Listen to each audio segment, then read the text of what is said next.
In the shadowy theater of the Cold War, where ideologies clashed and trust was a luxury, intelligence was the ultimate currency. This is the story of one of its most extraordinary chapters, a tale of a man who, driven by conviction, became an unlikely hero in the clandestine struggle, a man whose secrets were valued in the billions. Our story begins in one of the most secretive places in the Soviet Union, a small, cramped room on the 7th floor of the United States Embassy in Moscow.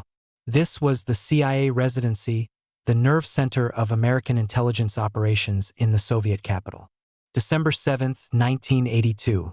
2 men and 2 women enter a car in the American embassy parking lot. A militiaman observes their departure and immediately reports to the KGB. Soviet intelligence knew the diplomats were heading to a birthday celebration. What they didn't know was that the 2 men were CIA officers, and the party was a cover. The large cake was a secret device, the centerpiece of a complex operation codenamed Jack in the Box. This operation highlights a fundamental truth about spies. They excel at misdirection. Their primary goal is to divert the observer's attention.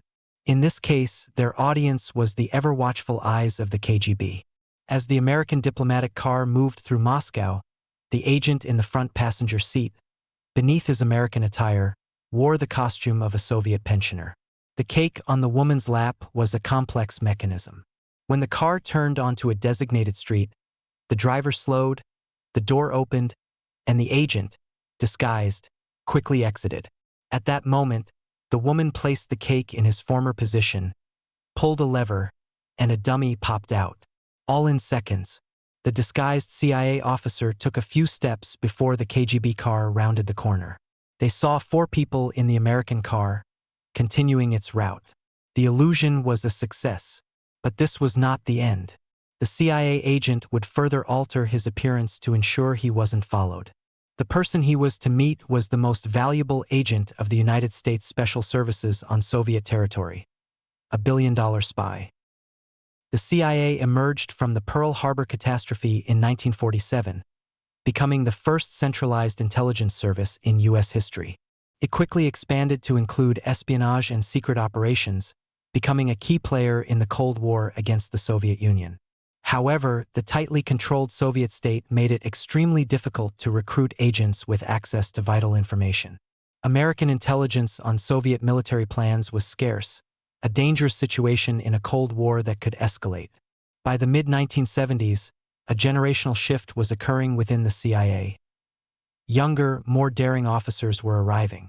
In January 1977, Robert Fulton, head of the CIA's Moscow residency, was fueling his car. A stranger approached him, asking in English, "Are you an American? I need to talk to you." He then switched to Russian, handed Fulton a note, and quickly left. The note stated he wanted to meet confidentially to discuss important matters, including a detailed meeting plan. Fulton read the note in the secure embassy room, the only place American agents felt safe. He sent the information to CIA headquarters in Langley, who advised avoiding contact, fearing a trap. Weeks later, the stranger approached Fulton again, near the embassy with another note. Still, the CIA decided not to make contact. After more weeks, the man delivered a new letter, introducing himself as an engineer at a closed defense-related enterprise. Fulton believed the contact was genuine, not a KGB trap, given his persistence. But headquarters remained skeptical. Despite Fulton's belief it was a coincidence, headquarters again decided against contact. This caution was heightened by recent losses of valuable Soviet agents. The stranger acted boldly, fully revealing his identity. "I am Tolkachev Adolf Georgievich. Since 1954, I have been working at the Research Institute of Radio Engineering. Currently, I hold the position of chief designer." He provided his biography, family details, and offered to share details of the latest secret radar he was working on. After verification, CIA headquarters decided to trust him. He potentially possessed valuable information, and agents should meet him. The new contact was code-named Sphere. In 1976, Soviet pilot Viktor Belenko defected with his MiG-25, providing valuable intelligence. Adolf Tolkachev, who listened to Voice of America, heard Belenko's story and explicitly wrote to the CIA that he wanted to do what Belenko did. He even described how MiG-25 designs were altered after the defection and offered information on new developments, particularly a secret radar for fighters. This was crucial as Soviet radars had a weakness in detecting low-flying objects, giving Americans a potential advantage. This information strongly influenced the CIA's decision to meet Tolkachev. John Gills, a Russian-speaking CIA officer, became Tolkachev's case officer.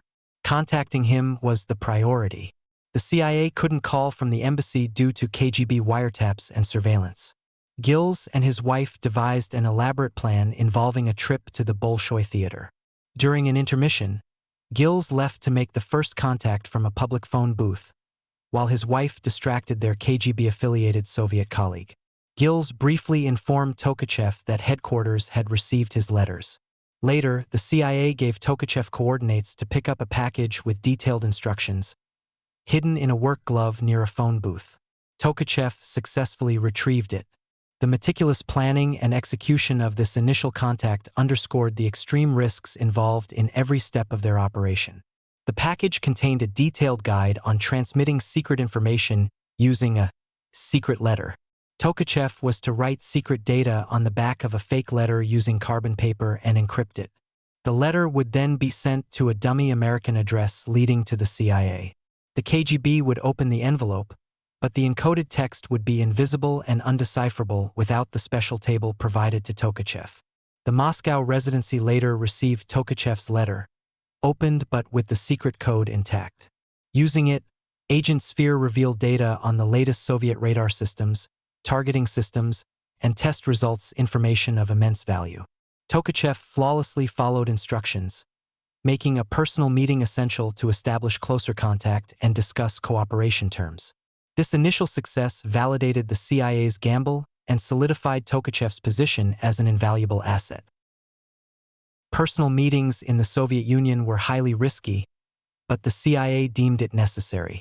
Tolkachev, a chief designer at the Phasotron Bureau, held a significant position. His apartment in a nearby high-rise reflected his status. During their first personal meeting, John Gills asked Tolkachev about his motivation. Tolkachev initially evaded, then simply stated he was a dissident by nature. He then discussed finances, referencing Belenko's reward, and requested a higher sum. Gills offered 1,000 rubles, then 5,000, but Tolkachev asked for 10,000. He later admitted money was secondary to recognition, as many goods were unobtainable in the Soviet Union. This complex interplay of ideology and personal gain would continue to define their relationship.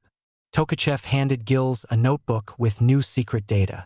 He suggested that if the CIA provided a camera, he could photograph documents, saving time. They spent 40 minutes walking through Moscow's empty streets. Gills reported to headquarters that Tolkachev was responsible and ready to continue cooperation. The CIA developed a special plan for subsequent meetings, using coded locations. Tolkachev continued to provide valuable information, including details of the Su-27 fighter. The CIA provided him with a miniature camera, the Molly. Tolkachev's demands grew, asking for a poison capsule and a six-figure sum in dollars, referencing Belenko's reward. The CIA debated the risks and the substantial financial request. After analyzing Tolkachev's data, they realized his intelligence could save the U.S. military tens of millions of dollars. They agreed to the financial terms, but not the poison capsule yet. Tolkachev's strategic approach impressed them. He provided a 12-year plan outlining information he could provide. His goal: to inflict maximum damage on the Soviet Union. In 1979, the CIA provided Tolkachev with a Molly camera, smaller than a matchbox, to aid his espionage. He learned to circumvent institute security, taking documents during lunch to photograph at home. The first Molly photos were unusable due to poor lighting. He was then given a troll camera the size of an AA battery and a Pentax as backup. With cameras, Tolkachev's productivity soared. He brought hundreds of secret notes and films of top-secret radar developments for the MiG-25 anti-missile defense and military aircraft systems. By 1990, Tolkachev realized his value. Gills brought him impressive bundles of cash. Tolkachev then demanded millions of dollars. After long discussions, the CIA agreed, ready to pay $200,000 initially, then $300,000 annually. They understood his immense worth. His data, relevant for 8 to 10 years, was estimated at $1 billion by U.S. Air Force experts. Adolf Tolkachev officially became a billion-dollar spy. Tolkachev could hardly spend the vast sums the CIA paid him. Most rubles were stored at home. He received goods unobtainable in the Soviet Union: dissident books, razor blades, French medicines, Western rock records for his son. Part of his money went to a foreign bank account. The CIA offered exfiltration, but Tolkachev, though considering it, ultimately refused, stating he couldn't live outside Russia. His loyalty, despite the immense personal risk, remained tied to his homeland, even as he sought to undermine its regime. In 1981, Tolkachev's wife, Natalia, discovered his CIA equipment. He confessed, promising to stop, but continued. Natalia's family history, marked by repression under Stalin, deeply influenced Tolkachev. Her parents were arrested, her mother executed, and father sent to camps. Natalia, raised in an orphanage, learned the truth from her father. Tolkachev, aware of her anti-Soviet sentiments and family history, found a key motivation for his espionage. He read forbidden literature, followed dissidents, and listened to Voice of America. He realized secret documents were his weapon against the USSR, choosing to supply the Americans. In 1982, new CIA leadership in Moscow focused on deep cover agents, less likely to be under immediate KGB surveillance. Tolkachev met with these new officers, still preferring personal contact despite being given a radio transmitter. He continued to supply hundreds of valuable photographs of documents and diagrams, even with increased institute security. In mid-1983, Tolkachev missed several meetings, and others were disrupted by suspected KGB surveillance. He became unreachable for months. In early December, during a scheduled meeting, the CIA used the Jack-in-the-Box operation again to evade surveillance and meet Tolkachev. He apologized, citing high blood pressure, but still brought many notes and films. The CIA had an exfiltration plan for Tolkachev and his family, but he refused, saying he couldn't live outside Russia. This meant their valuable agent would continue to work, albeit under increasingly perilous conditions. The pressure on Tolkachev was immense, yet his resolve remained unbroken. In 1983, Tolkachev overheard a conversation in his boss's office about an investigation related to the radar information he had provided to the CIA. Fearing exposure, he took sick leave, gathered evidence, and burned it outside the city. The next day, he placed a poison capsule under his tongue, expecting arrest. It was a false alarm, but he continued to carry the capsule to meetings and when taking documents. Weeks and months passed without news of the KGB investigation. One day in 1985, Tolkachev was arrested by the KGB. It is believed his exposure was due to a mole within the CIA, either Edward Lee Howard or Aldrich Ames. He was tried and executed in 1986. His story, however, continues to resonate as one of the most significant intelligence coups of the Cold War. Adolf Tolkachev's story is a testament to the extraordinary courage and conviction of individuals who dared to challenge the most formidable intelligence apparatus of their time. His legacy, valued in billions, remains a powerful reminder of the hidden battles fought and the profound impact of a single individual in the grand tapestry of history. He was indeed the billion-dollar spy,